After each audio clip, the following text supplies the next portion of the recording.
Right, yeah.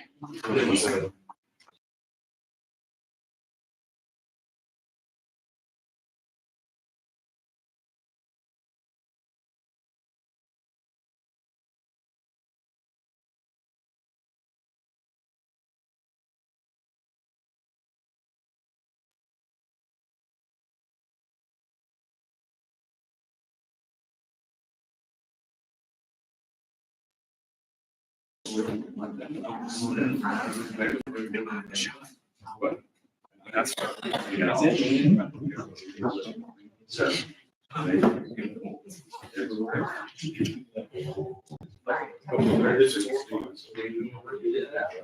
Okay, is Jim coming? It's not out there yet. That would be good. Almost in the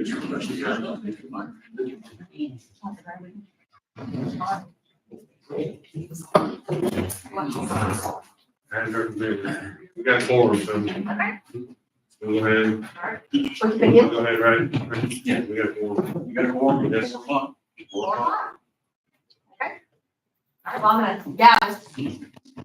All right, well, I would like to call to order the Lamar County School District Work Session for Thursday, February 8th, 2004.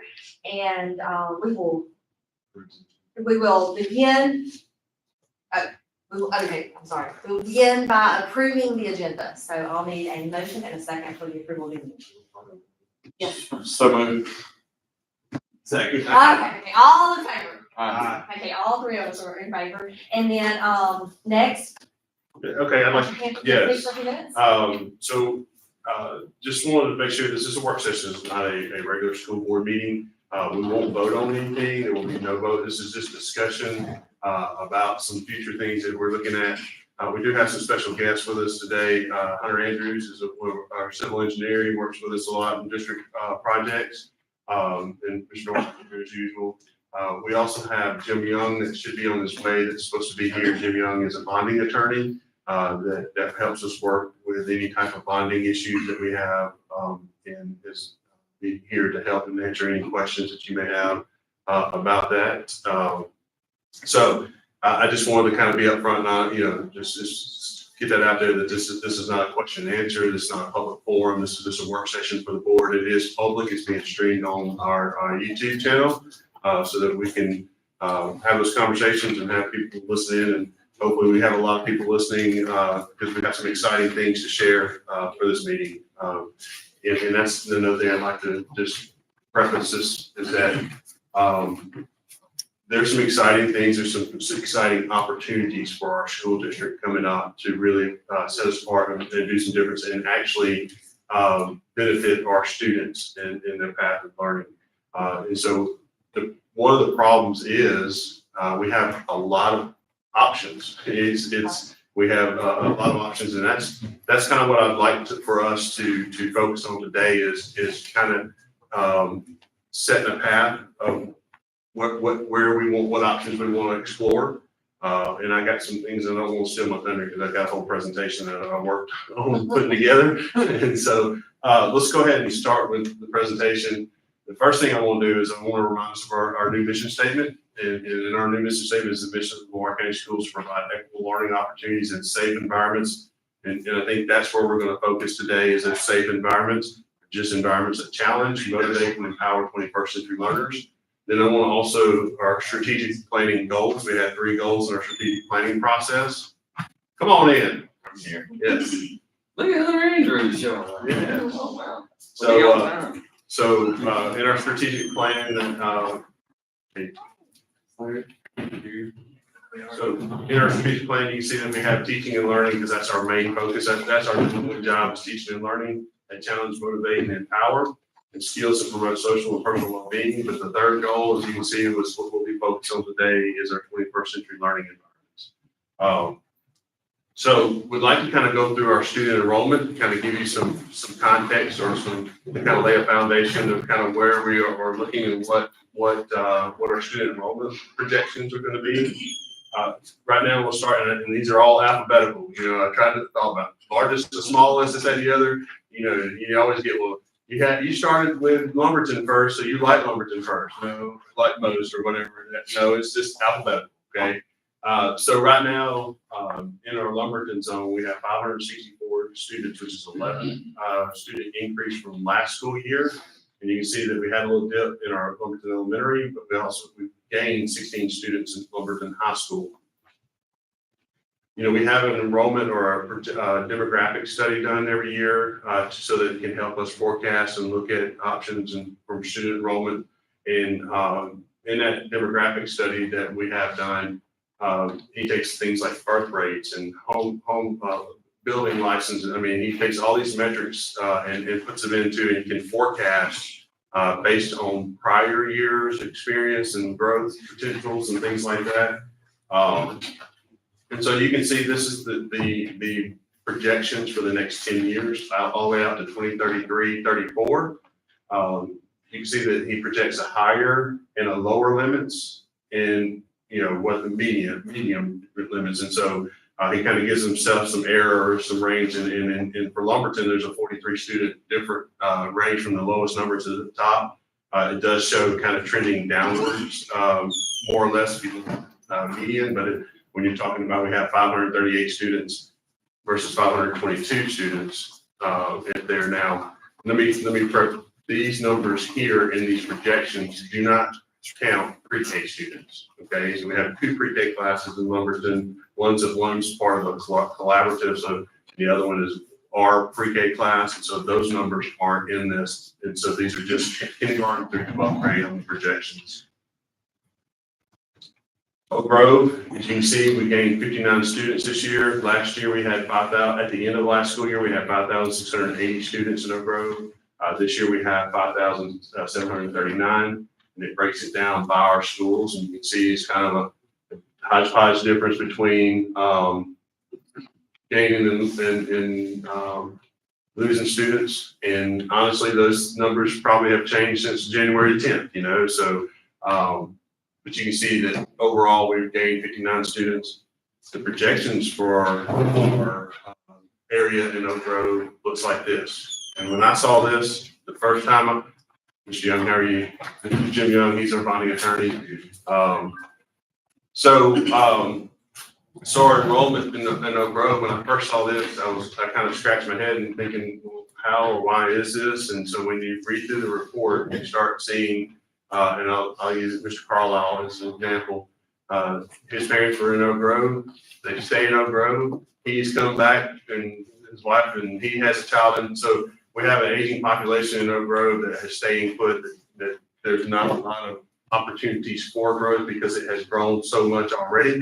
And so there's just not a lot of, you buy land in Oak Grove by the square foot instead of the acre now, you know? And so, so we still have some potential, but that's the main reason why you can see that the downward trend in Oak Grove. Please stop me if you have questions. I mean, I don't want to fly through this, but I want to kind of get to the meat of it. But I want to lay this foundation. And so in our Purvis area, you can see that we've gained 12 students, and I have incorporated Baxterville into our Purvis because they are a feeder to our Purvis High School. And you can see where those numbers are. Overall, in Purvis last year, we had 2,128 students. This year we had 2,000, as of January 10th, 2,140 students. So, and I found it very ironic that we get Purvis High School, 613, 613. I mean, they have exactly the same number of students as you don't usually find that. I mean, so, and then there's a projection. And one thing you can notice about the projections for Purvis is that there's a wider room of error here. There's a larger range between the highest and the low, the high and the low. But median is projected to stay the same. So the highs and the lows, there's a lot more variability in these numbers. We'll go to Summerall, and I got one more statement I won't say because it applies to both Summerall and Purvis. You can see this year in Summerall, we gained 70 students. This is our highest growth area this year. It's 1995, last school year, 2065, this school year. And so, and here is their projections.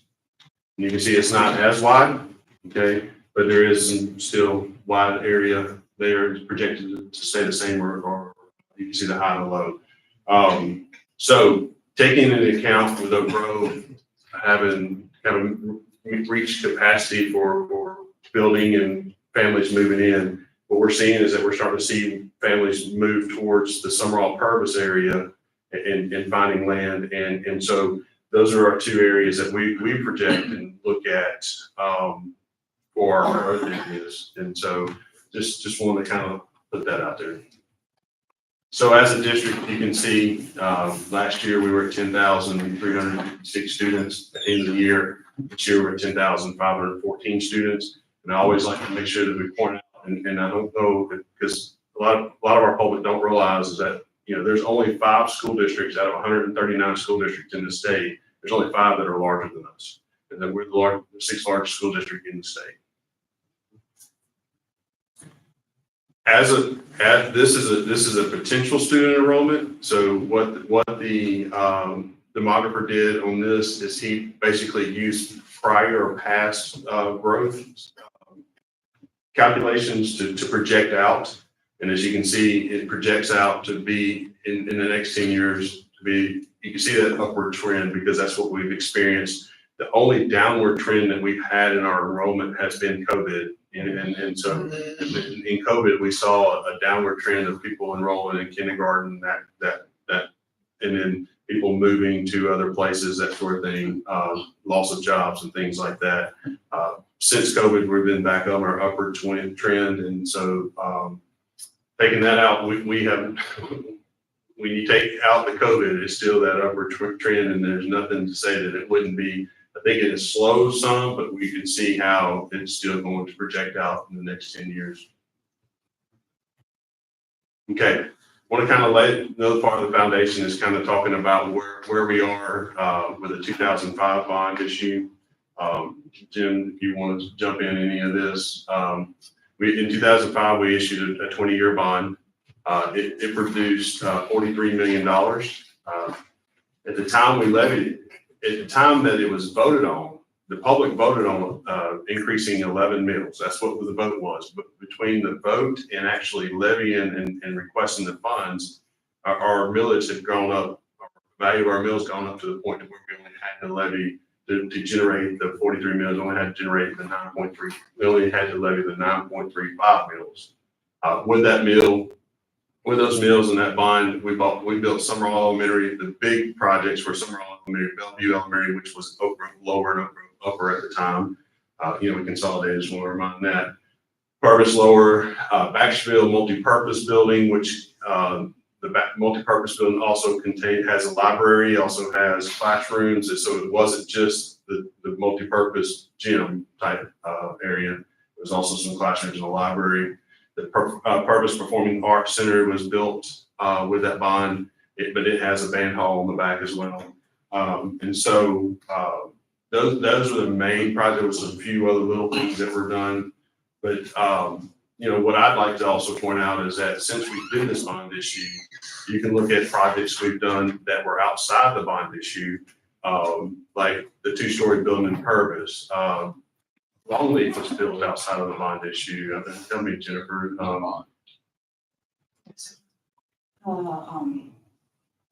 So performing art, the gym and the multi-purpose at Purvis Low, Purvis Upper. Summerall High School gym. Summerall High School gym. It was built in the bond issue. Oh, this So was I part of didn't- yeah, so Yeah. I have for a the bond question issue. here. So they voted on 11, it ended up only being 9.35. Correct. So is that you didn't need as much money as you thought you were gonna be, or it really shifted that much? And over what amount of time did the bills So- shift that dramatically? So we don't request mills, we request dollars. Right. And so at that time, they voted for a $43 million bond issue. Correct me if I'm wrong, please. Correct. And so the vote was for 43 million, which at the time we voted, we would have garnered 11 mills.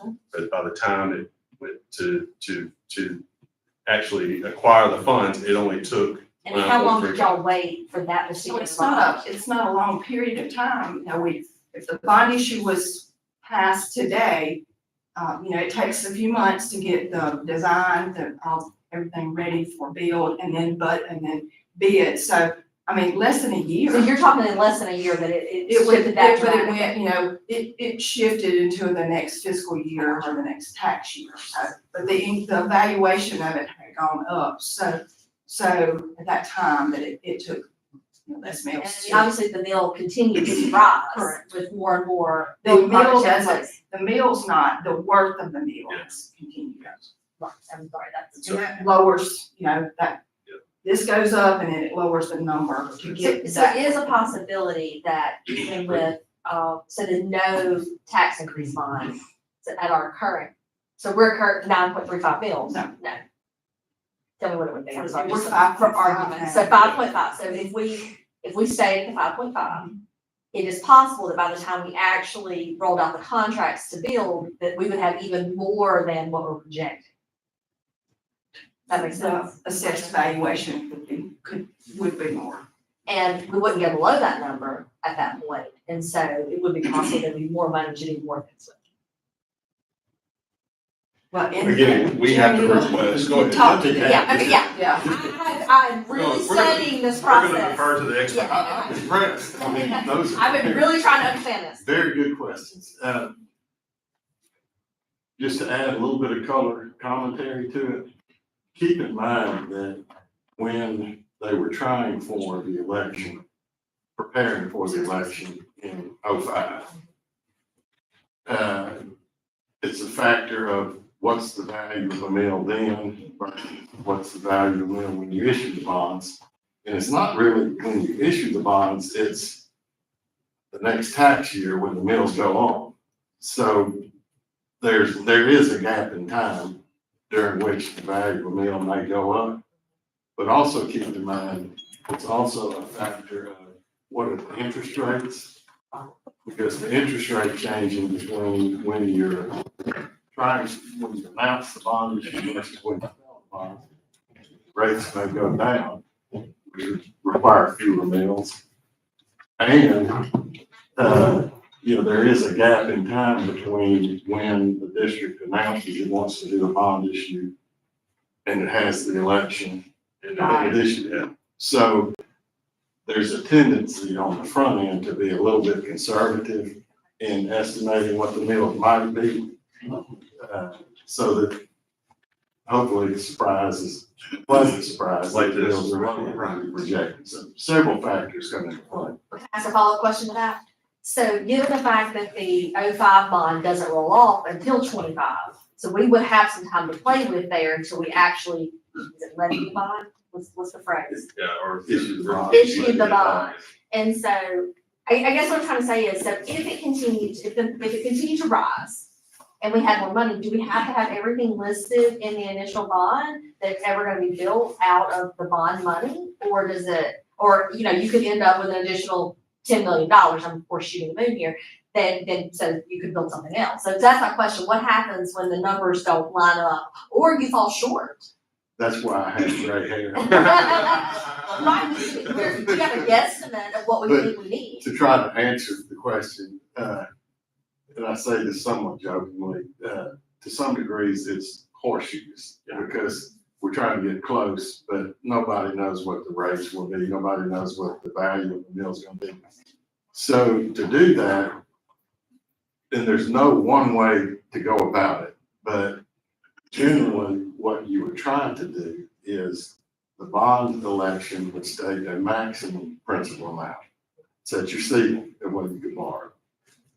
And you want to have a little bit of specificity in the bond proposition so that you tell the voters, here's what we intend to do.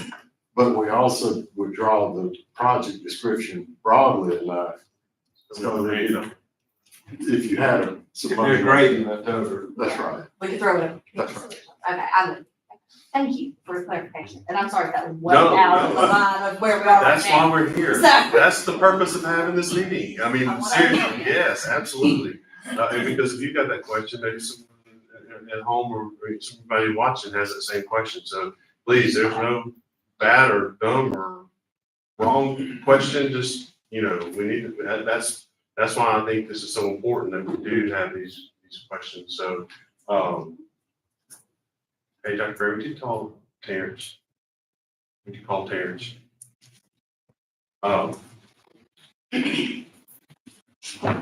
So, stating that and kind of laying that foundation, I think it's time for us to kind of start talking about some projects. And some projects that we're talking about, if we were to go out for another bond, okay, to re-up, because when that pays off, we could re-up and re-up the mills that we already have levied, that our taxpayers are paying right now.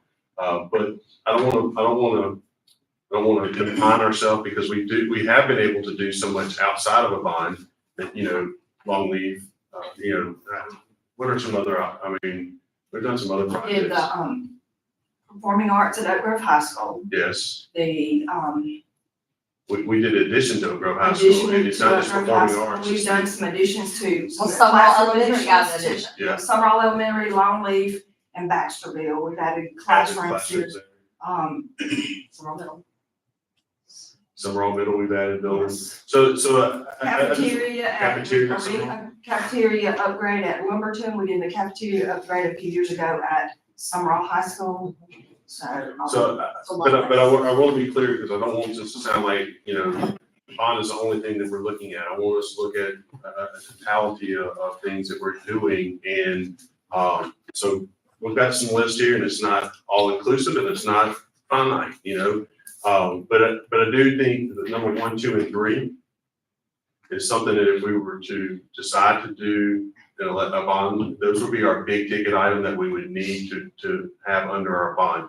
Every 4 and down would be things that we believe that we could do in-house in our district outside of the bond, if that makes sense. So Oak Grove Middle School, new Oak Grove Middle School, new Purvis High School, new Summerall High School, again, in alphabetical order, so that people, I numbered them, but it's in alphabetical order, no priority over any of the others.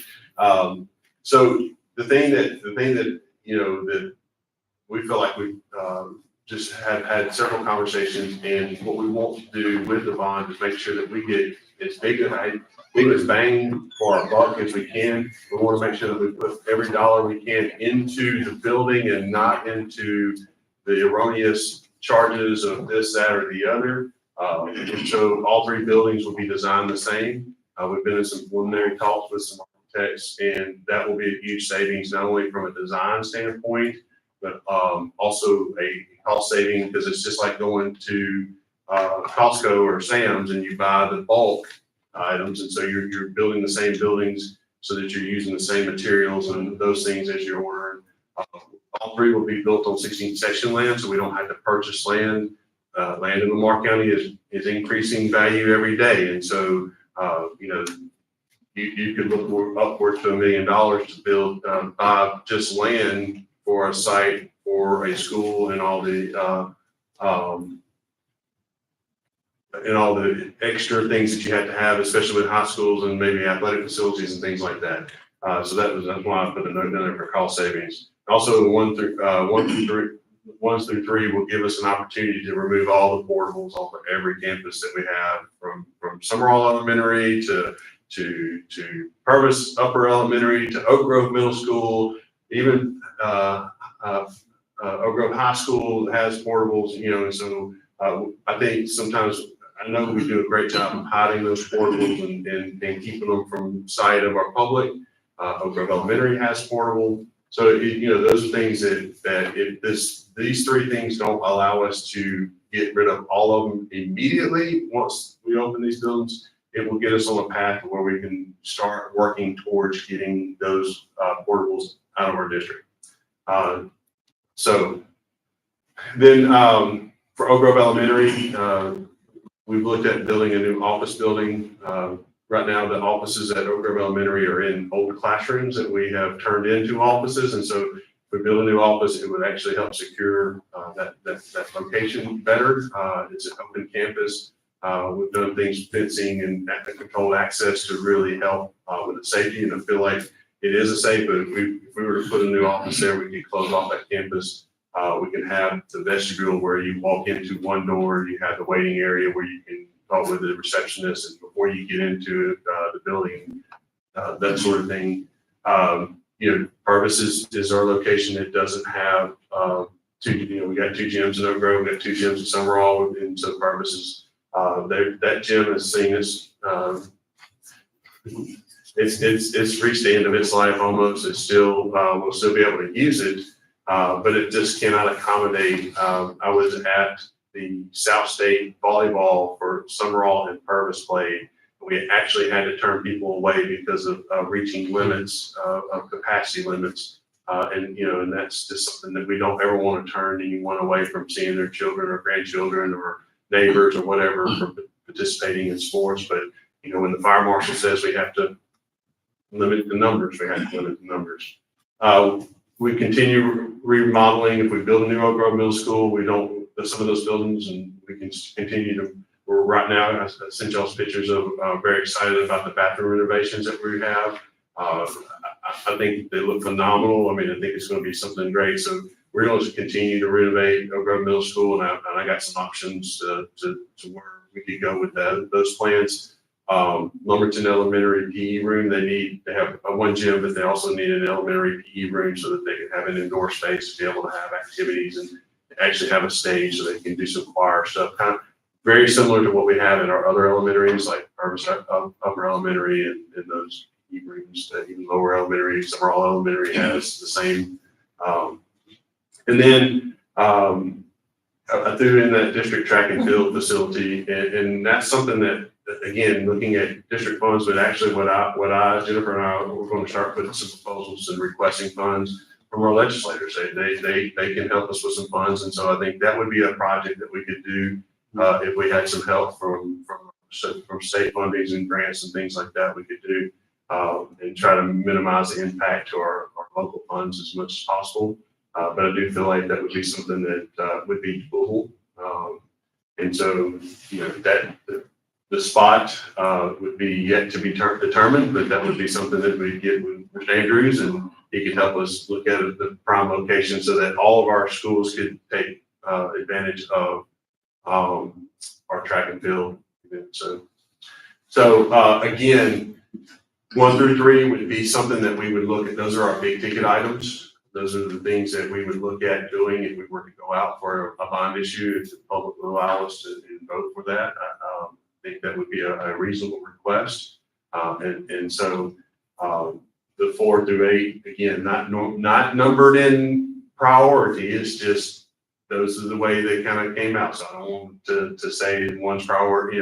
We might be able to say next legislative session, we talked to the legislator, they might write a check for us to be able to build a track and field.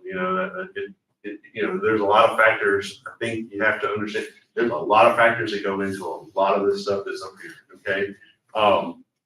And so that's why it's hard to nail down and say we can do, because I've talked to people in the public and they say, when are you going to do this? And when are you going to do this? And it's really not that easy to say we can do this by X date. But we are working towards this. So any questions about those items or anything that y'all feel like that is off that list that we might need to look at doing? I don't want to, like I said, this is not all inclusive. These are some things that as a leadership team, we've sat down and looked at and talked about and meeting and for various reasons, whether it be space, whether it be security or this sort of thing. So, no? Not yet. Okay. So before we go to the next slide, before we go to the next slide, I want to make sure we preface that from this slide forward, all these options are not even an option unless we go out for a bond and the bond passes. Okay. So it's one of those things where, we need to be able to go out and say, this is what we're going to build and this is what we're going to do and this is how we're going to shift. So these options, and again, we won't be voting on anything, but this will be a conversation that we feel like is best moving forward. And so, and this is not all inclusive. So if you've got ideas that you don't see up here, or we need to know, we need to have this conversation. So we'll start again, alphabetical order, New Oak Grove Middle School. Built on 16 section land, we're looking at 16 section land out on Highway 98 East. in, West. excuse me, West, thank you. Thank you. It I didn't says type it. it right then. And I didn't, and the grammatical errors, I didn't capitalize direction, Oh, right? wow, yeah, I didn't catch that one. I was a math teacher. So no excuse. So 16th section, L 98 West, we feel like that will give us some opportunity to spread out some of the traffic load on at Oak Grove. We feel like as our population shifts, there's only one way to go. Go west, young man, like, young lady, that sort of thing, is that we feel like that's where it's going to be some prime location for the future. And so it gives us some opportunities also to have enough space to be able to build some athletic facilities. When we build a new middle school, we still have 7th and 8th grade. Right now, 7th and 8th grade basketball, football. Basketball plays at the gym now, but football, baseball plays at the high school. But we could do some things if we build that to build some, we would need to have a PE activity field anyway, and so we could do that and incorporate some practice area for, football or baseball.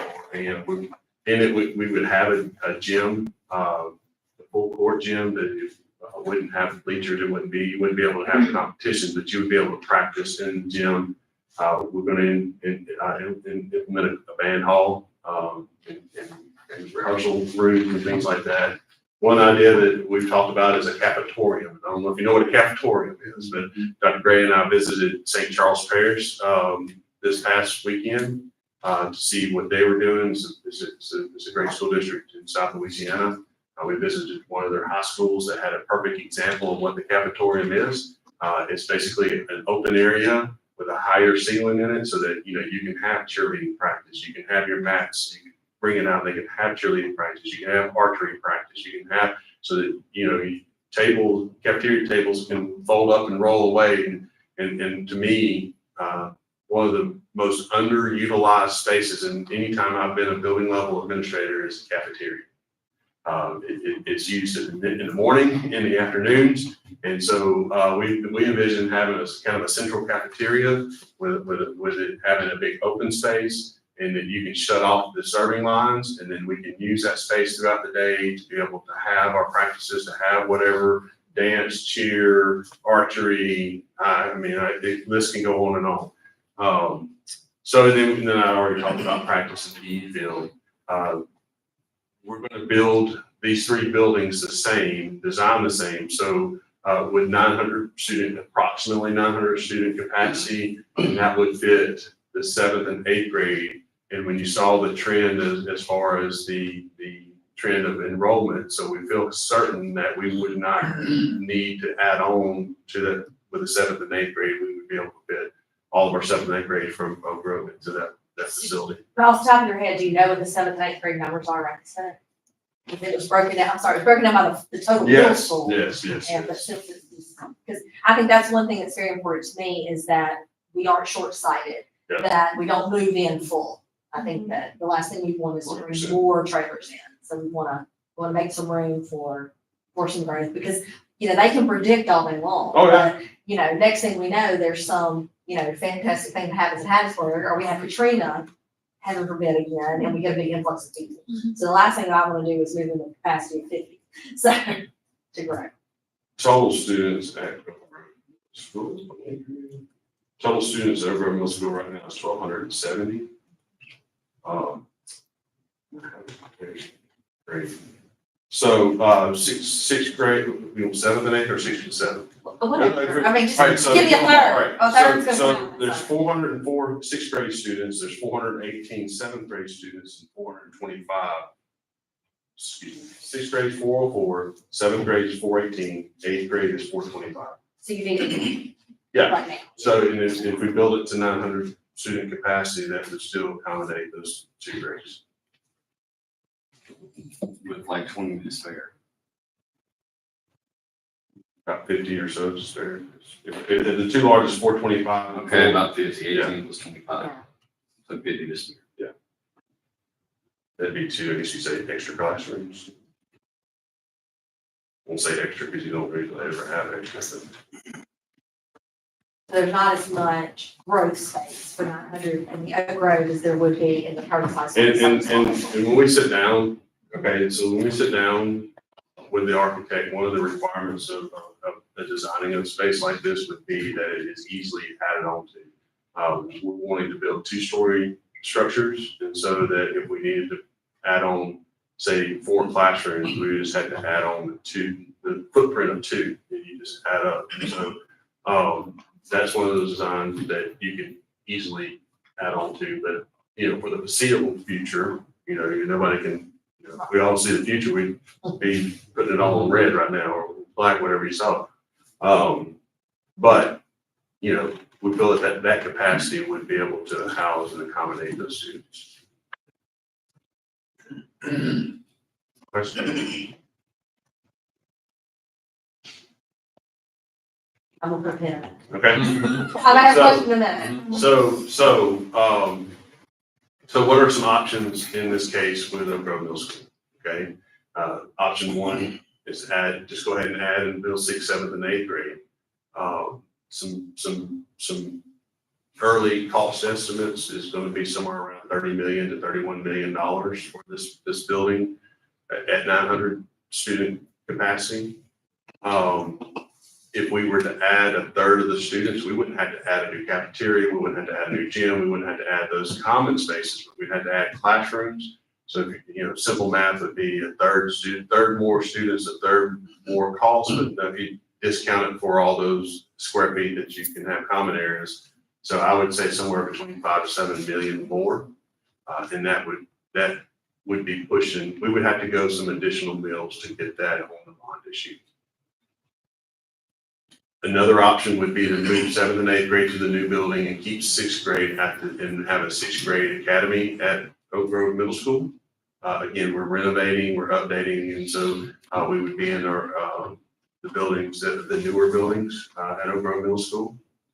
The third option, and this is one that after having our community meetings, we sat down and looked at another option, is to leave our 6th grade. So right now we have 4 pre-K classrooms at Bellevue with a pre-K special education. So there's 5 pre-K classrooms at Bellevue.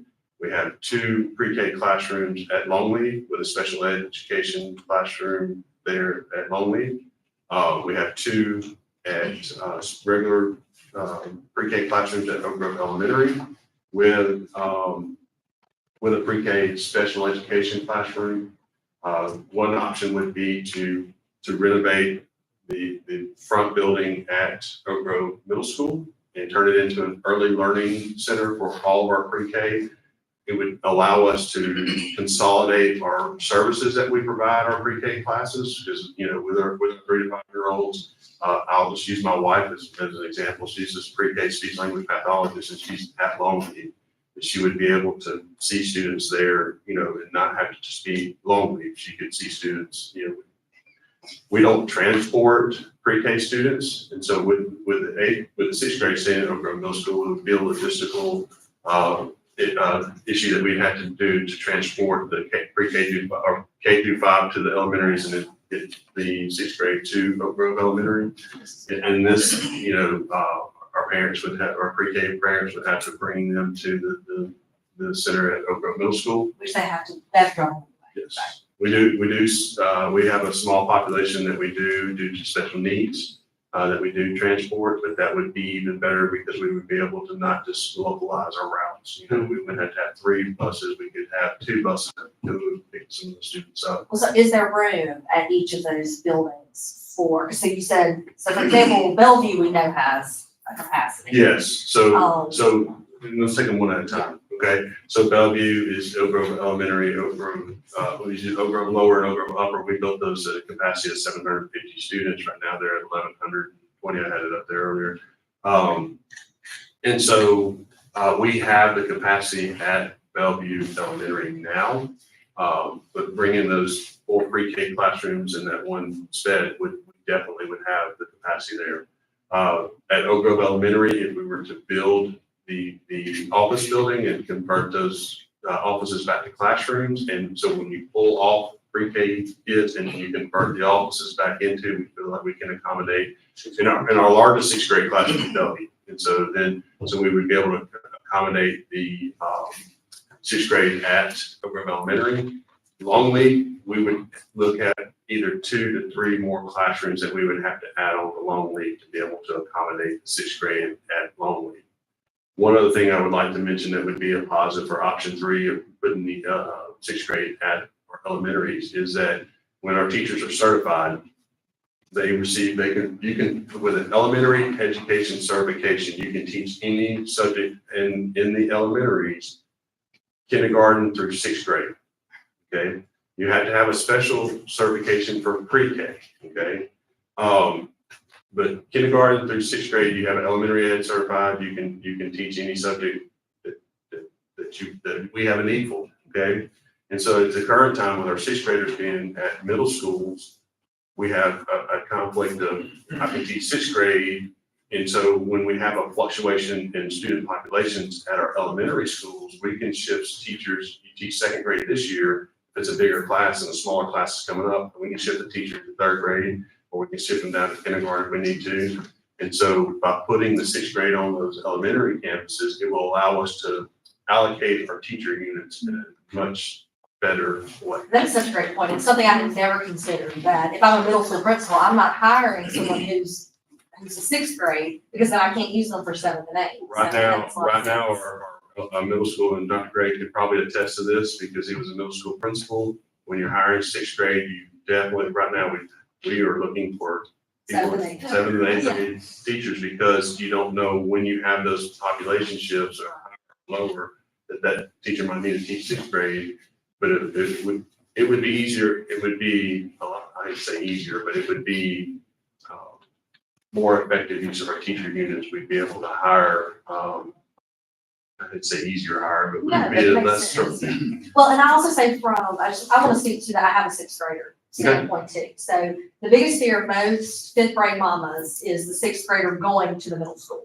And, if you've had a sixth grader, you know that it's not like any other animal up there, right? So, I have a sixth grader right now. She can't be a part of anything. She couldn't be a cheerleader this year. She couldn't play softball. She couldn't do any of the things that the middle schoolers can do. So in every way, with the exception of band, Yes. yes, I was gonna talk about and that. she is the same as a fifth grader. And so, when I first looked at this idea, I thought, people aren't gonna wanna, they're gonna be like, why do we have to not take them? But the longer I thought about it from the parent perspective, I thought, I might would have liked one more year of hanging at the school where the principal knew her, the librarians, the counselors, we have all those touchstone things, and she's not missing anything as long, and I saw where the band hall was on the plan. Yeah, so, You go there. we would definitely, the only extracurricular activity that a sixth grader, they have activities, okay? But the extracurricular is band. That's where they begin their band.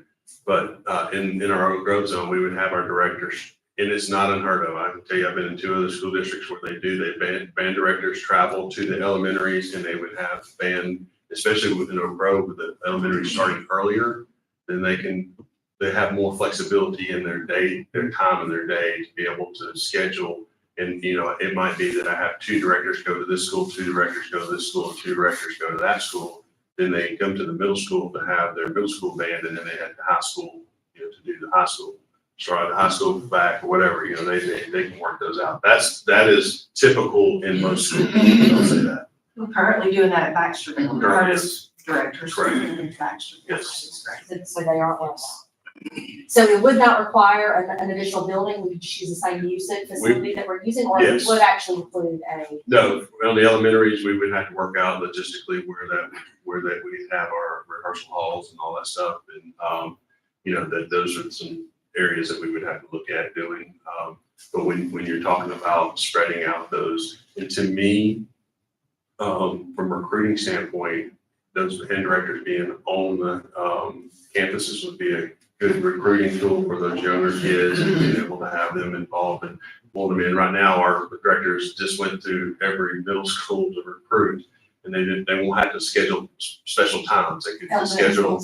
Yes, they went to the elementary schools. I talked Did you mention bus routes as well? Yeah, so we don't transport, thank you, Dr. Grady. We don't transport pre-K kids so that we wouldn't have to, but with the sixth graders being at the elementary, they would just ride the elementary routes. They'd be on that elementary schedule.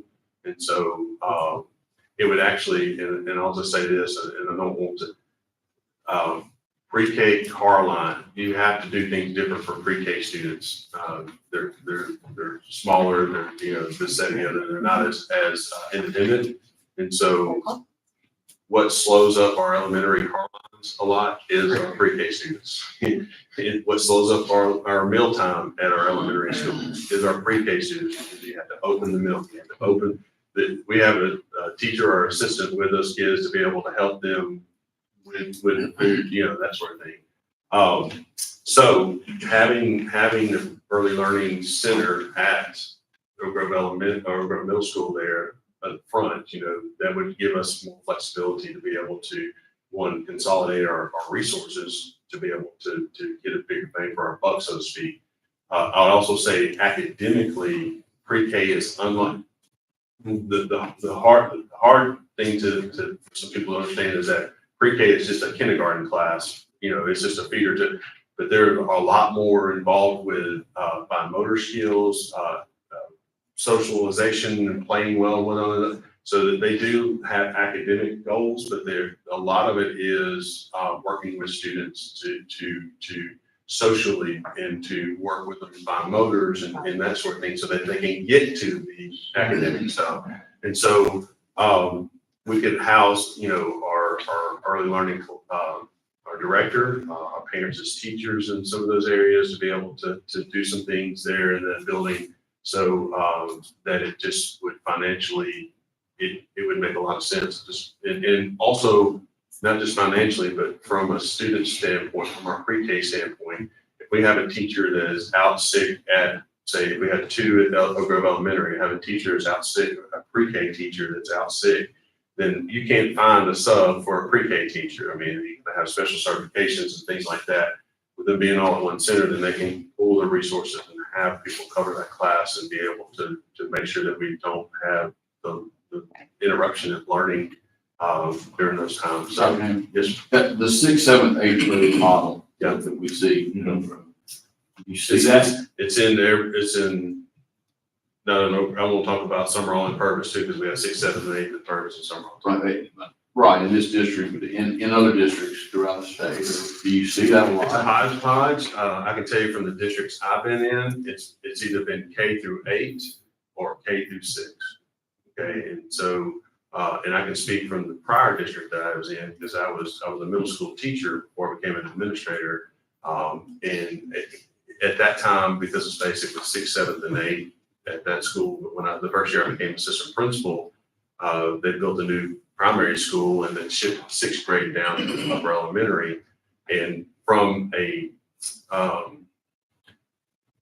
developmental aspect, when the 6th graders went to an elementary, our 6th graders, our 6th graders weren't exposed to Oh, yeah, absolutely. 6th and 8th graders are worlds apart. worlds apart. Worlds apart. Both emotionally, And they should both be. mentally, both physically. Physically. And so, I felt it was a very positive thing to have just 7th and 8th grade. And 7th and 8th grade is a whole nother animal. Those are those years where there's a lot of hormones, a lot of peers and peer pressure and things like that our 6th graders wouldn't be exposed to. How many pre-K students? In Yeah, the right. district or, okay, so, we have 8 classrooms in Oak Grove total, and that's 20 per classroom, so that's And 100. I guess really just Oak Grove. Yeah, so Wait, we said 10. I whatever. was taking over that. Oh, Oh, the classes, I'm sorry. yeah. I guess just Oak Grove, how many So- pre-K are you looking at moving over there student wise? So it would be 160, so we have 4 at Oak Grove, Bellevue, we have 2 at Oak Grove Elementary, 2 at, regular ed. So there's 8 total classrooms, there's 20 in a class. That's a special needs. Yeah, so it would be the special needs, and those vary by need, that sort of thing. You could have as few as 5, or you could have as few as 10, or as many as 10 or 12. Well, so are we limited on how many we have right now due to space? And so would this allow us to grow that It program could potentially? definitely allow us to grow, potentially to have room to expand our pre-K programs, the thing that limits us now is, like, we just received, funding for an additional pre-K class at Oak Grove Elementary. And so Ms. Bates is trying to find a place for them to go. Yep. So it's I heard lots of positives on 6th grades staying at the elementary. I agree with a lot of them. What are the no negatives? Are there? I'll be honest with you, Can't come up with a lot. no, because my youngest daughter's an 8th grader, and I'll tell you, when I talk to parents, and I'll speak from my own experiences, like Ms. Centraling here, she was a 6th grader at Oak Grove Middle School. Now, I felt like she was safe, but I had no apprehension, and she absolutely loves, but, it's still just that fear of, I know what an 8th grade boy, and she's a 6th grade girl. And so we do everything at all of our middle schools now to keep them separated and segregated, I guess you could say, and they run different schedules, they don't eat lunch at the same time, this, that, and the other, but they're riding the same buses, Yeah. There's only so much you can limit their exposure to those older kids. And so I'll just be honest with you, option 3, I don't really see a lot of down time. I'll speak from my daughter too, she's in show choir. And so we wouldn't take the Oak Grove Middle School and our other middle schools, 6th graders incorporated because they're in that middle school that want to kind of feed into. But when I look at the stage, I go to show choir events, I can point out, I can point out the 6th graders versus the 8th graders. And so we would still have choir. We would actually look at having a 6th grade, maybe a 5th and 6th grade elementary show choir. That is a possibility. So the schools have that. And so those are things that we would explore. If this isn't, again, an option. Yeah. This is all pending a bond issue, I hate to say. I like the point that Jenny brought up as far as future growth in pre-K. I mean, it's really what we're all talking about here is future stuff, so. Foundationally, our strength in our district comes from preparing students. Either they come to us well prepared by our parents, because our parents work with our students to be able to prepare them for school. But we also have an option of those pre-K kids being able to come in, and we can see the data to where our kids from our pre-K, as we track them through the years, they do better than expected. Let's just say that, because they get that early exposure, they get that early learning. I'll be honest with you, option 3 with the pre-K, I think it would be phenomenal for our communities, and I'm going to go ahead and say it because I think we would have an option with these plans to be able to do this in every one of our communities. Have an early learning center in Summerall, have an early learning center in Purvis. With the bond issue being able, we would have the space to be able to create those things.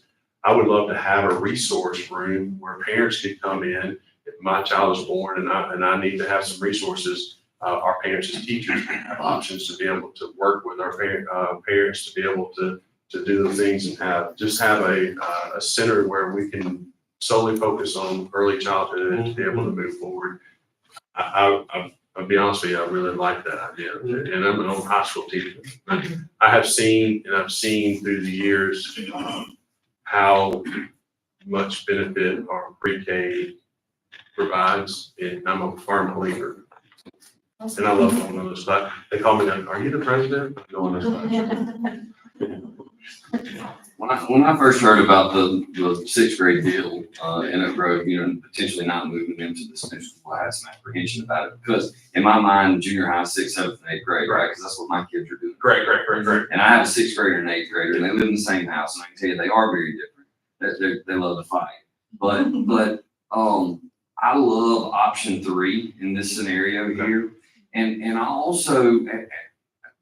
think that you have to think about this. I think you're opening up a can of worms here, because if you're saying that that's the best thing to do and we need to do it that way, and I agree that it is, I feel like we need to try to do that everywhere. I think sixth No. grade needs to be with. Oh, absolutely. He's gonna get there. I'm gonna get there. Okay, Yeah, okay. so, I guess I should let you get to the next. No.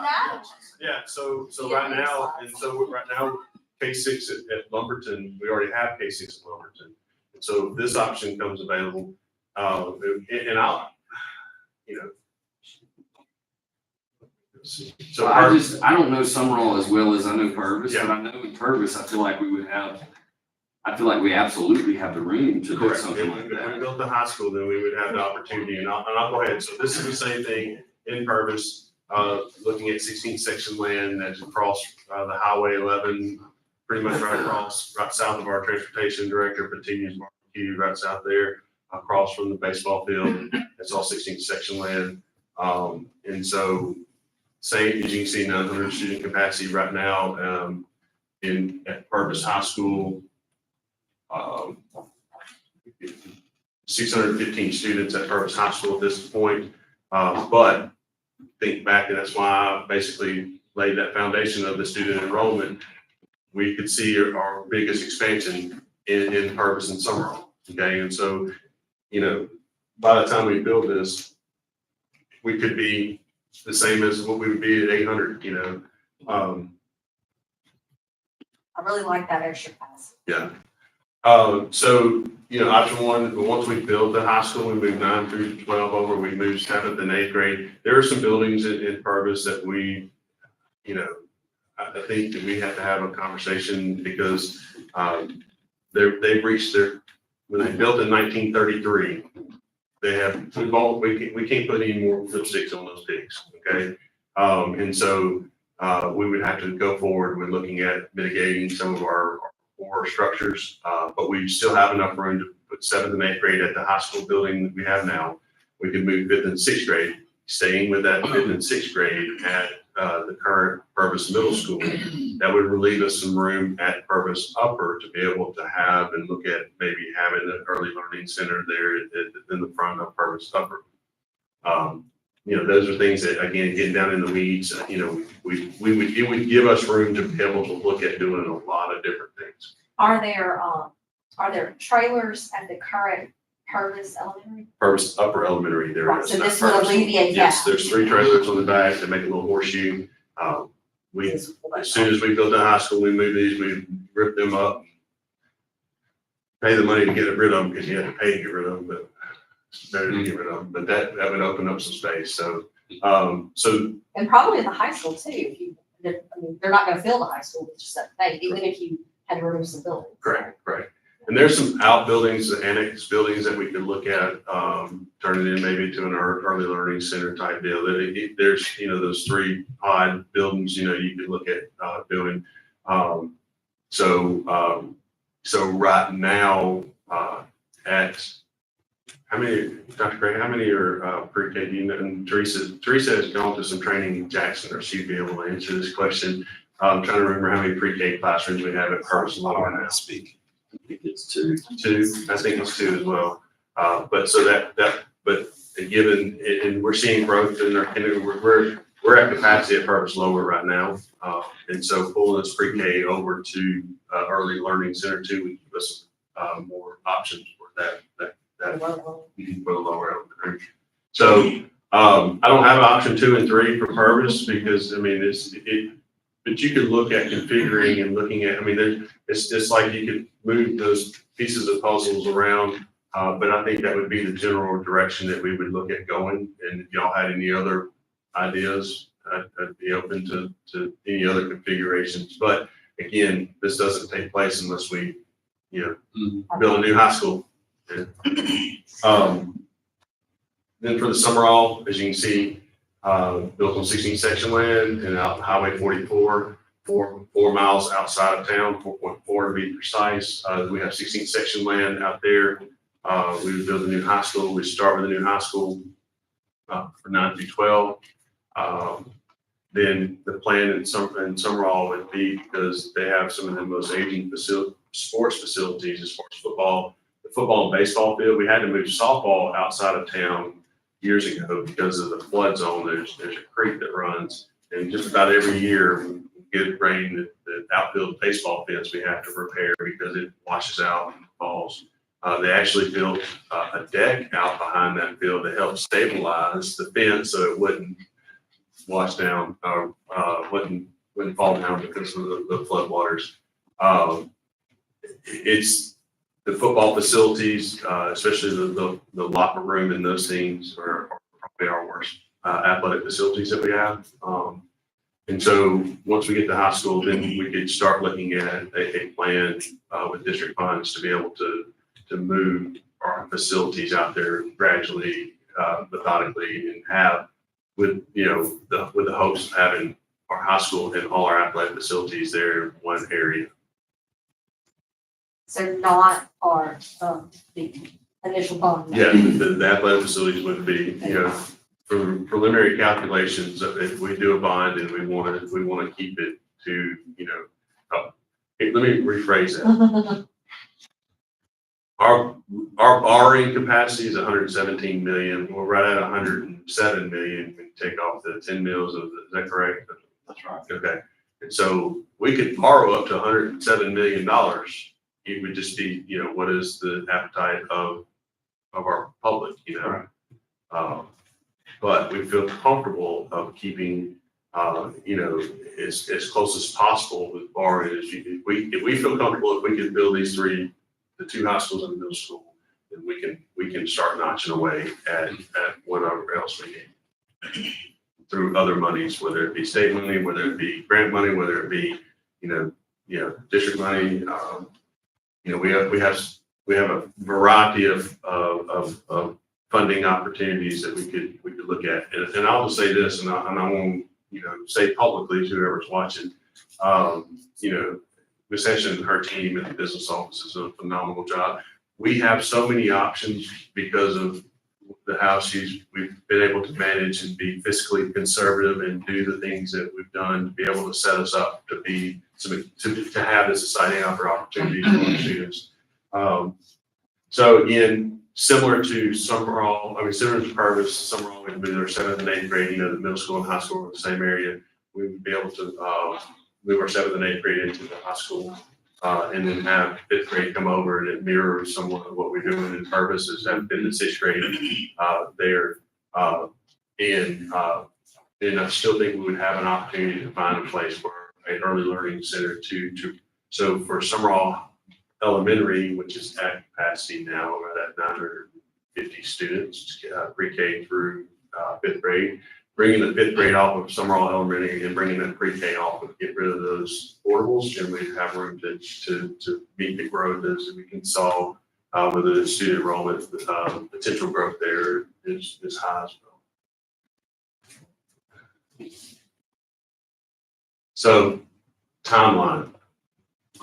Hey, go ahead, real quick, when we go through, and I just wanted to be clear too, because I'm already getting texts, people watching. Oh, good. Going back to Oak Grove Middle School. Yeah. Okay, because that's where my folks, the majority of my calls, emails, stopped in church on Sunday morning. Now we're talking about going through there and doing some major renovations. Correct, absolutely. Which has already started with the bathroom. Correct. I just wanted to let folks know that are watching in public that we're not talking as far as, let's say the pre-K kids, we do the pre-K. Yeah. They're not going to be going into the same building as they're Absolutely now. not. No, absolutely not. We would, put a new facility. I would love to see in all, if we go through this early learning center, when you pull up to the building, it looks like I won't say a nursery, but it's child friendly. And you go in, it looks like a children's hospital, children's museum. A really fun, bright colors, vibrant. We'll have to do some renovating of classrooms. They have all their furniture now that is age appropriate. Right. We would just have to make sure that the classrooms are set up, and there's certain guidelines that we would have to follow, certain distance from a restroom and this, that, and the other, and all that, those things that we would make sure. I just wanted that to be said publicly that we will go in and do what needs to be done. Yeah, but if this is the direction we're going, as we renovate Oak Grove Middle School, we'll start renovating those parts. When we put flooring in, we would start putting flooring in.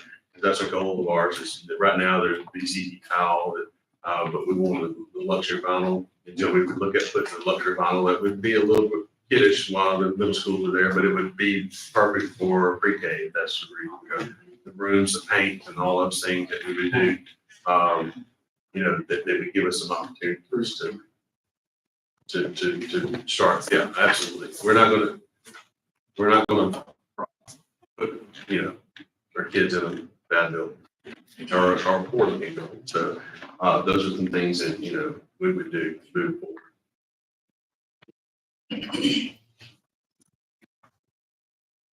So, the current bond pays off in June of 2025. I already stated that. And so if we're going to, we've got to keep that in mind. If we're going to go out for another bond, we can just try to roll those current mills over to a new bond. So, that would be happy to do that. So, historically in Lamar County, if we were going to go out to a bond, I think it took 3 times the last time it passed. I don't know, we don't want to assume that it's going to pass on the first time, and I don't want to wait until May of 2025 if we're going to do this. If it doesn't pass, if we only do it May of 2025 and it doesn't pass, then we're missing an opportunity just to roll those mills over to, we would have to go out and ask for an increase because those mills would roll off. And so, we've talked about some potential dates for elections. And so to give us some opportunities to have, we go out for that bond, the election. If it doesn't pass, then we give an option B or option C, and given that it took 3 times, I think we would be safe to be able to say 3 times again. So one option timeline wise would be to go ahead and look at going out to the public in this May, go ahead and have that election.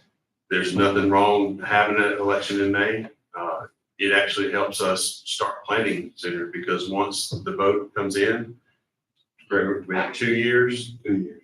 So doesn't mean that we have to, but we have an option of 2 years to request the funds, those bonds. That gives us time to look at construction prices. That gives us time for interest rates they're following. Again, I think we can do some things. It gives us some options to maximize taxpayer dollars, making sure that we put every dollar we request as much as possible into our buildings and make sure. And I really want to reiterate, since people are watching, is that I just don't want to build a box, a cinder block building box. I want something, to be able to be nice for our kids. It looks like a office building. It looks like it's not natural lighting, just learning spaces instead of classroom. We'll have classrooms. Don't get me wrong. We had to have classrooms, but we have some learning spaces that it gives us some freedom to be able to adapt to anything that changes and be more collaborative in our learning, our students and teaching. I think this goes without saying, but I want to say it out loud. New buildings give us options in this day and time to be more intentional about safety. When you build buildings that were built in the 60s, they didn't deal with the issues we're dealing with, potential issues that we deal now with school safety and keeping our students safe. We can build buildings that are intentionally built to be safe. Now, not saying that, I want to be clear, our buildings are safe now. We've done a lot of renovations. We've done a lot of work. We have many layers of protection for our students, and I feel, again, my kids and y'all's kids are in our buildings. I can promise you they're in the safest place. And I'll tell you this, the school district Dr. and I visited too, I thought to myself is that we have way more layers than they have in safety, and their budget is twice as much as ours, 1,300 less students. And so I was thinking that we've come a long way in thanks to our SROs and the layers that we have, from vestibules to cameras to crisis alert systems and things like that. We have so I want to make sure I don't want anybody to mishear that I'm saying our buildings are unsafe there, but we can build buildings to be safer, to be able to maximize the safety of that. So Would you speak to the actual election process? okay, One of the very first things I heard. Come Go ahead. to that. What's the policy? So the potential dates could be, you know, we're gonna look at 3 times this spring, next fall, and then next January, February, you know, that sort of thing. To be able to, you know, can give us some time, so like if it doesn't pass in the spring, then we can back up, get more input, get more, things of what's going on, what does our public look at, what were some of the downfalls, kind of like the same process that the district went through in 2005. So, so anyway, any questions for like that timeline? Do you see any potential issues with that? And not the process, it's the timeline and that sort of thing. I mean, of course, there's no way to predict how the public's gonna vote, Correct. obviously, you know, and, I think that over the next couple of months, when we're being, Well, we'll get to. when we're showing them Yeah. what our county stands to get out of this, I think that that's gonna carry a lot of weight and go a long way. I really do. I think that that'll be very important. So let's just say that, let's say it passes this first time. Okay. Do we have to wait until, or would we wait until till this current bond matures before we start? Well, that, again, it goes back to what are construction prices, what are interest rates. Okay. We have an option where we could pay off. Okay. We have an That's option where we could pay off and we That's can all go I ahead. hear. We have an option where, you know, again, passing it this spring gives us a lot of flexibility to be able to. We have to. We have to. 6 years. Yes, I'm saying we can wait. Yes. So we can wait and, you know, we can pick a more optimal time to be able to, or in that balance of what are our needs, our needs immediate, so we need to go immediate, versus can we wait 6 months and the interest rates drop a whole point in construction prices? And I'll say this, the neighboring district that just went out for a bond, built a 900 square foot elementary school, had 7 bids, and that has been unheard of for the last 3 or 4 years. And 7 bids is good because, yes, so that the more bids equals the lower, yes. There's competition. There's competition, exactly. So, so that was very encouraging. And so, you know, through gauging those things and with Mr. Young and his knowledge of interest rates and those things, I think we would have the flexibility to pick an optimal time to say, hey, we're gonna go. So, as that, if it didn't pass this spring, we went to the fall, our options narrow, and we're forced into, it kind of funnels to where we're forced into doing things at that time versus being more flexible and having other options. One thing that, I think that we need to discuss, and again, it wouldn't be a vote, but I'd like to discuss, is election sites. This is not a county election. This is an election just for the school. We're not electing officials. We're solely purpose would be to vote if we do the bond issue. We decide to vote and go out for the bond issue. So there are school districts that basically do two ways. And I've asked school districts all over. The one I just referred to, they had the polling site at one of their schools. Okay. Some have it in the normal polling places, and there's advantages and disadvantages to both, okay? The normal polling places, it would be where they normally vote, okay? That's a normal place they vote. We could elect, because we're paying for the bond, the option two, the two things that I could see the benefits for that would be fewer sites, which would cost less because we would have to pay for the poll workers to man those sites. So having fewer sites would be fewer taxpayer dollars going to an election. So the other thing is that you can see that we would have them on those campuses where we're wanting to build. And I truly would like to, for our public, our buildings aren't bad, they're just old, you know, and I'd like for them to see what they're. Some of them are bad.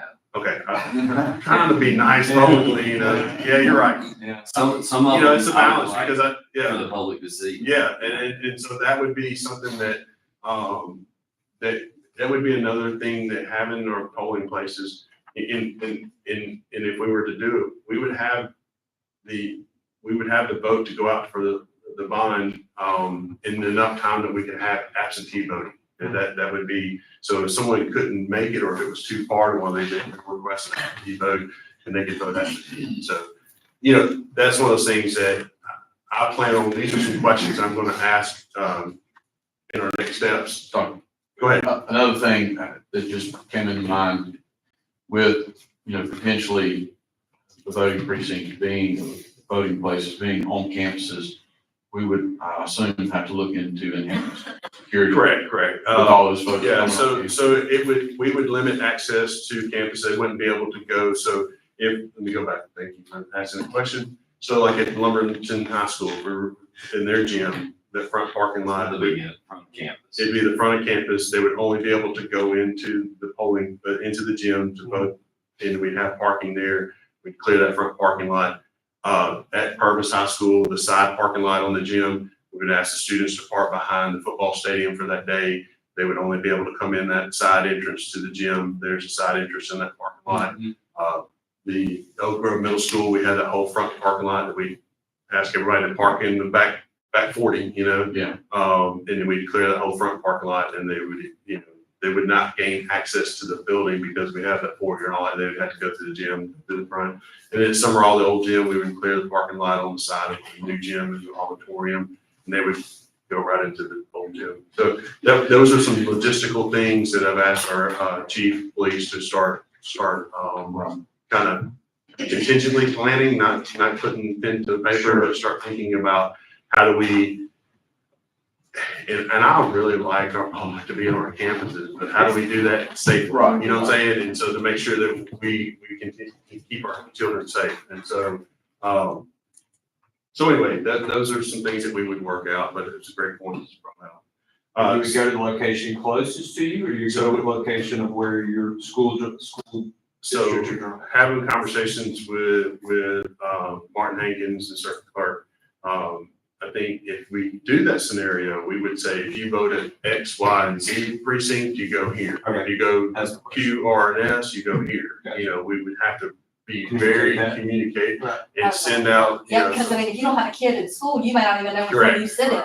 correct. And so we'd have to communicate that. Okay. We would do it extensively to make sure, because he has to know which voter rolls to put at each one of the school sites. And so we would send out that communication. That's probably more for him than us. If it was for us, we could say, you go vote wherever your kid is going to attend high school. Correct.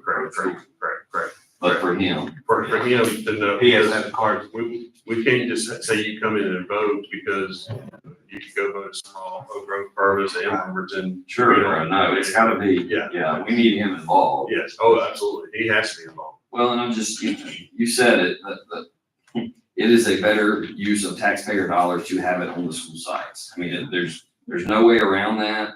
You're gonna have some that argue that it maybe denies access to some. I don't get that argument.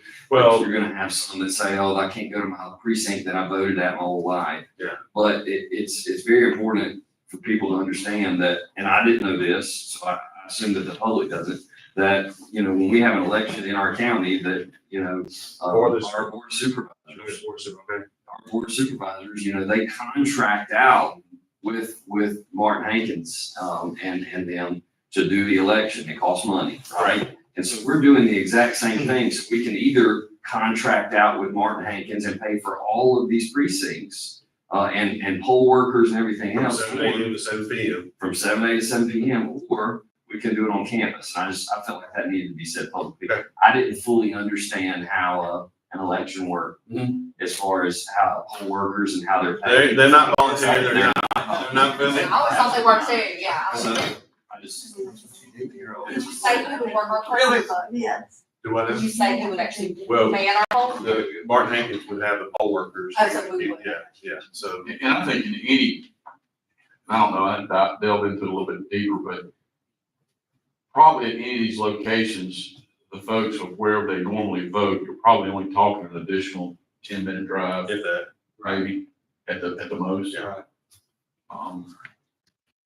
So I don't see really how it's hampering anyone. Especially if you consider having the absentee ballot too. Right. And so, so again, what I'd like to do is for y'all to think about, just thinking about what the pros and cons are. But moving forward, these are some questions I want to ask our communities. And so next step, in the next 2 weeks from February 12th to February 23rd, I want to have stakeholder meetings in our communities. I want to have like my, oops. Sorry. So, last month I had parent and faculty meetings and talked and broached some of the subject with them, some of these things with them to kind of get some input. I'll say those 4 meetings went very positive.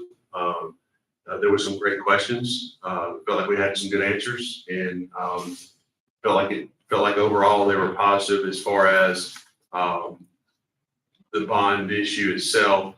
The negative came in on the options. Like it wasn't about the bond. It was not about building the new building. It was about what were the domino effects afterwards. That sort of thing. 6th grade, we're doing, keeping that 6th grade. I had some on Oak Grove that was concerned about keeping 6th grade at the middle school. So that's what spurred coming back and looking at option 3. And it was actually a great thing because it forced us to look at it differently in a different avenue. And so what I'd like to do in the next 2 weeks is schedule the community meetings at each one of our communities, invite the community in, give them some stakeholder input, ask them these questions. Does it matter to you whether you come to the school to vote or do you go to your precinct and those things? I'd like to know those things because I don't want to go out there and assume, because what happens when you assume. I don't want to go out there and assume that, oh, it's no big deal that they vote at the schools. I want to make sure that we give them every opportunity to vote. We want to make sure that everybody has an opportunity to vote.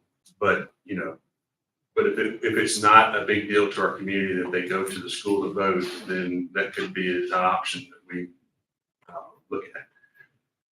3 weeks from now, February 6th to March the 1st, I want to have another board session sometime. I'll get with you individually to schedule and see what works best for you guys, so that I can come back and report out some of those what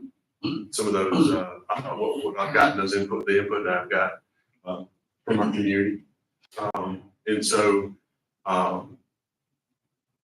then we can kind of look at and see, gauge what our community or, of course, our faculty and staff will be invited to come, anybody, students. I mean, if students can come, I'd love to have students involved in this. I mean, to be able to have a say so, because I mean, they are our customers along with our parents, but I mean, they're the ones that we need to get some input from. So, if that's okay with you guys, I don't want to allocate your time, but I think it would be beneficial for us to have another work session to have some more open conversations about moving forward and how to move forward.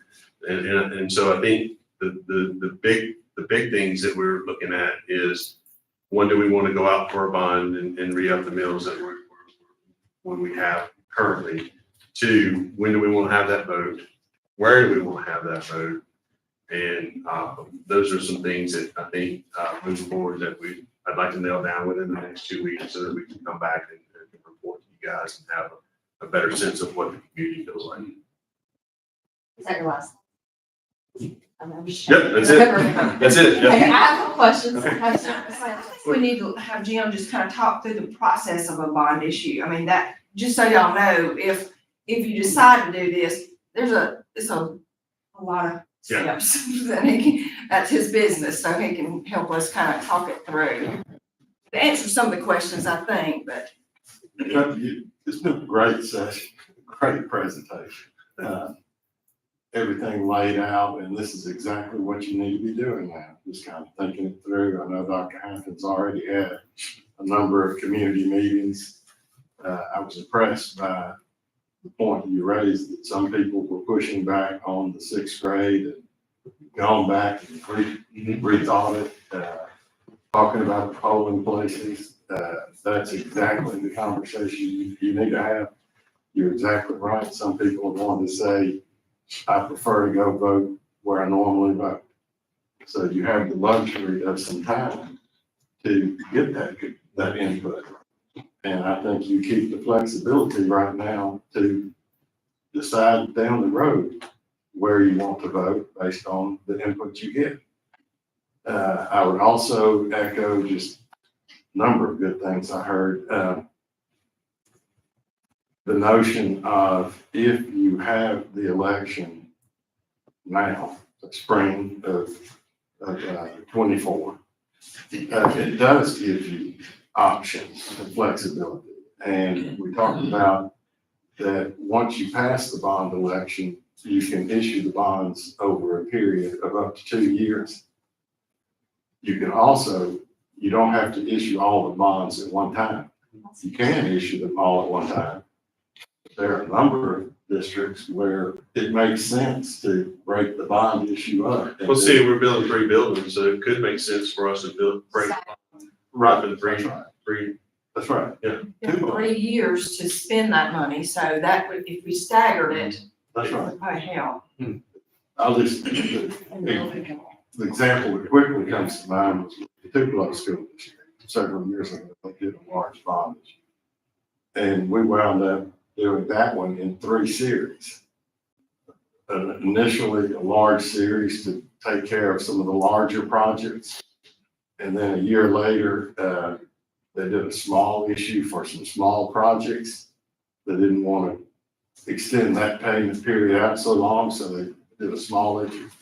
And then about a month before the 2-year period ran out, they did the remainder of the bond.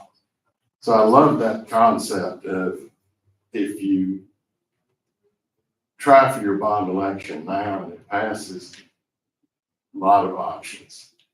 As Dr. Hampton said, if you have to come back later, your options start narrowing to the extreme of if you waited until May of 25 to have your election, you're pretty much then being dictated to. You This is gotta what do you do.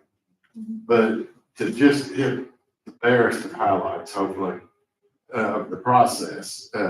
First of all, state law governs how school districts can borrow money.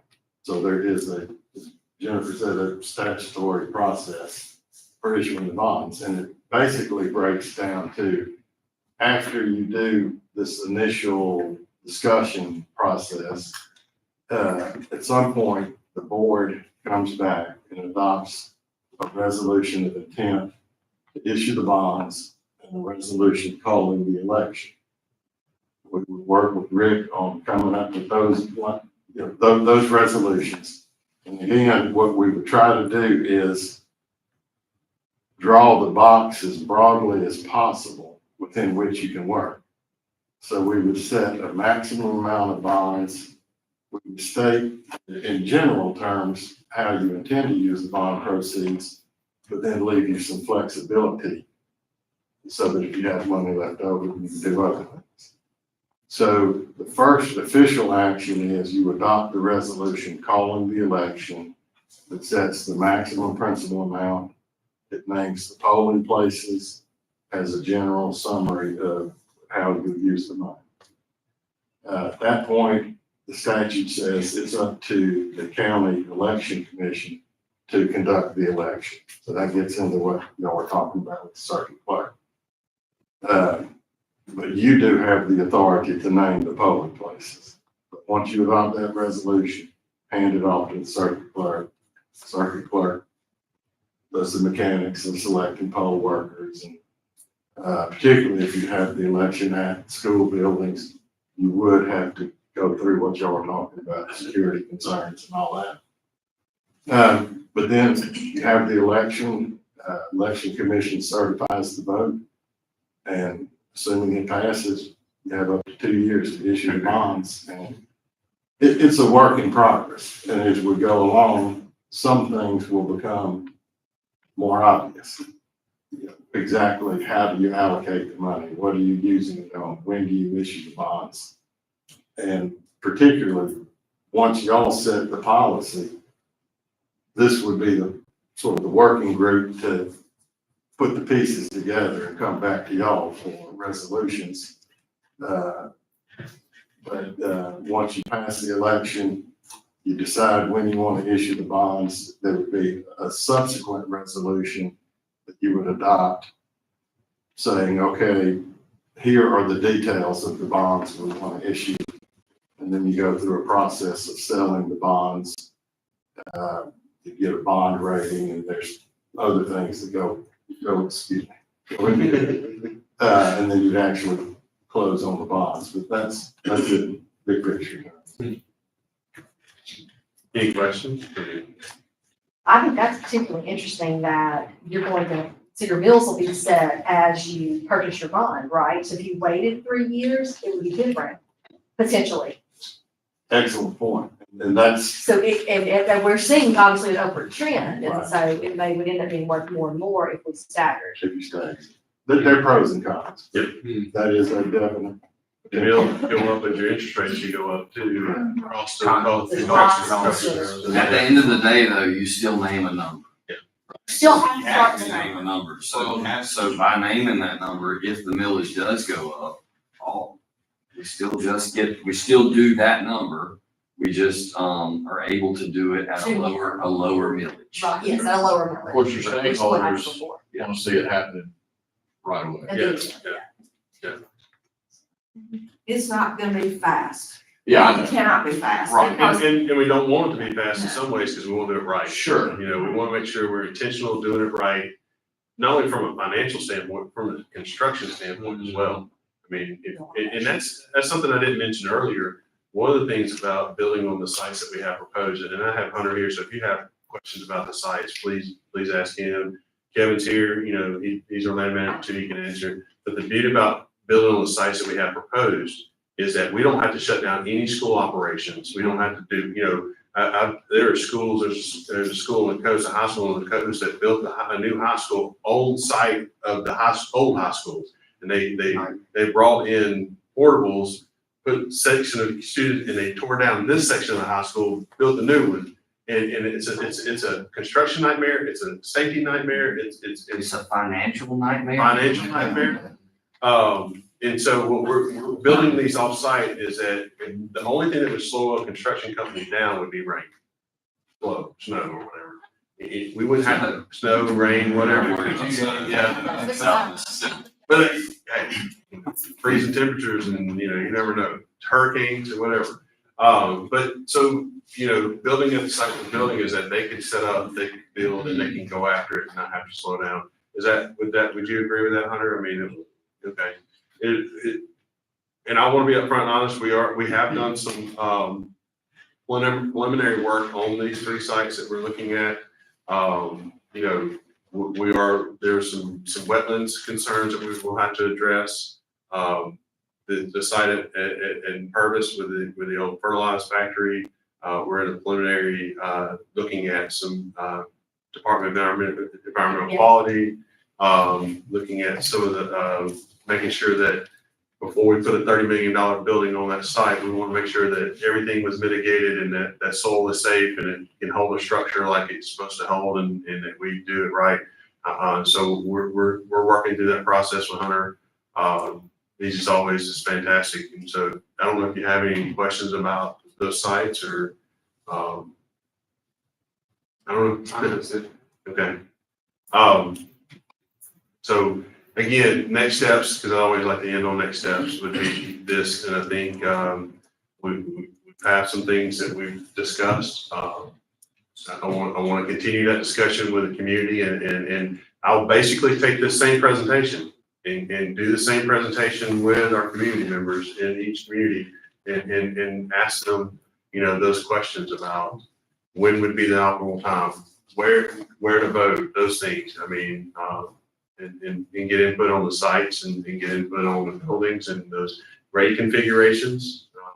What I hear, maybe, again, not voting, but a consensus is leaning towards the 6th grade going to the elementaries and having those early learning centers in each one of our communities. So we can start processing and looking at what that looks like down the road. And I didn't say early learning center in Purvis, but we would do the same. I mean, Lumberton, but we would do the same in Lumberton and have a site to where we could do an early learning center there as well. So just having those classrooms, being able to be, or and being able to have those resources would be great, in my opinion. So anyway, Mr. Norton, you got anything that you'd like to add, or? I think it's an exciting time for the district. Okay. I think that new schools bring excitement, not only for the parents and students, but also for the community and for businesses. Yes, And so that it's a win-win in multiple areas. yes, yes. And I'd like to point out that, you know, the school district is the largest employer in our county.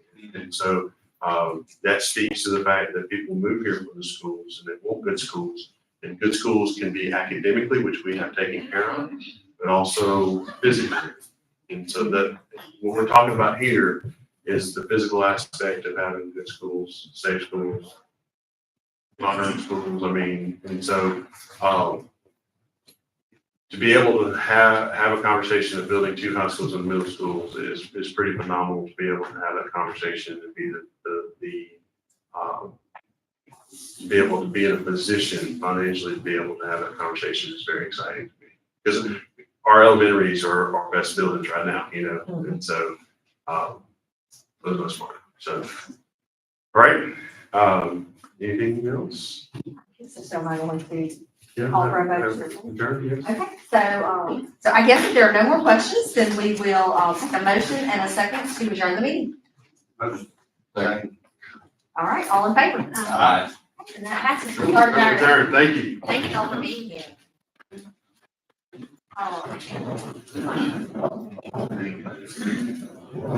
Did you see my note?